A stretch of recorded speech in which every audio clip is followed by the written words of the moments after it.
In the silver market, we are currently facing a situation where an increase in recycling efficiency is boosting supply. However, the supply from new mines and byproducts is decreasing and will continue to do so over the next 5 years, unless the price of silver rises significantly. Meanwhile, demand is growing in sectors such as solar, biomedical, and water remediation, which is positive. A silver bull market is largely driven by momentum and financial factors, as I have witnessed in my career during 3 such markets. Silver's low unit cost and volatility make it the poor man's gold, and once the momentum has been established, leadership in the market shifts from gold, the fear trade, to silver, the greed trade. These moves can be truly remarkable, and there are some statistics to support this. In the first market I participated in during the 1970s, I recall silver's price surging from around $1.25 to $50, which was a truly remarkable experience. While I do not expect to see such an extreme move again, it was a significant event. In the next market, silver rose from a lower starting point of around $4.50 to $50 once again, which was an ironic coincidence. The most recent market saw silver's price increase from approximately $15 to $50. Those were impressive price moves, but they pale in comparison to the gains seen in silver equities when the silver narrative gains traction and generalist investors try to invest in them. The market capitalization of silver equities is simply not enough to accommodate the influx of money, which causes the stocks to skyrocket. This can fuel the greed and imagination of your listeners. The potential upside volatility in silver markets is truly remarkable for speculators who can withstand the inherent volatility and remain patient. Regrettably, many silver enthusiasts are prone to manic depressive tendencies. If the price of silver rises from a base of $24 to $2, they become euphoric. Conversely, if it falls from a base of $24 to $22, they believe that something is fundamentally wrong with the world.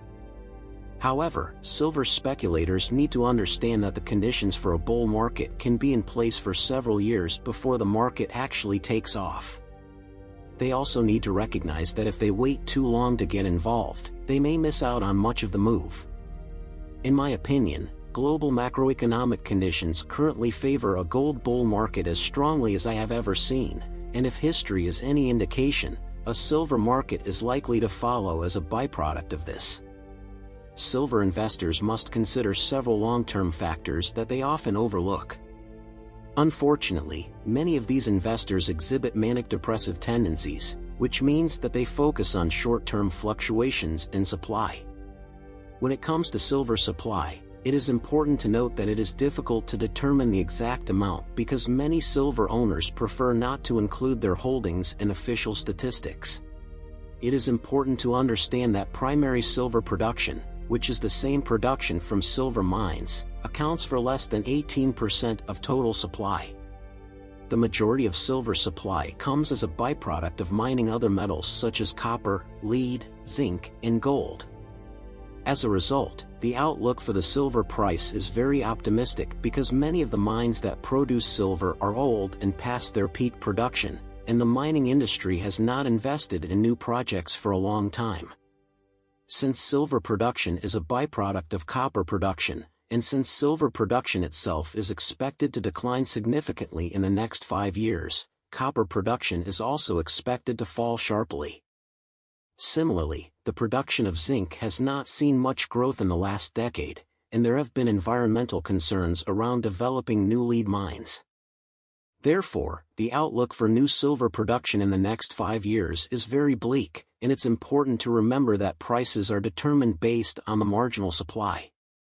Furthermore, in the absence of a recession, demand for silver in industrial and fabrication processes is expected to grow.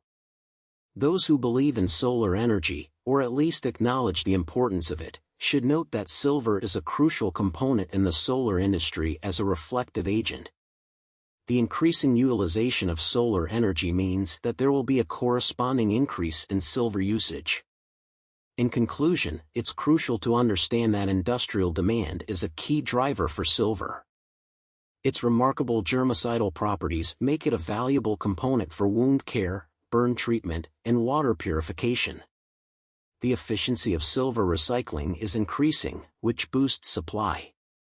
However, the new mine supply is declining, and the majority of silver production is a byproduct of other metals, with most of the mines being past their peak production. In the next 5 years, new mine supply is projected to fall significantly unless the price rises considerably.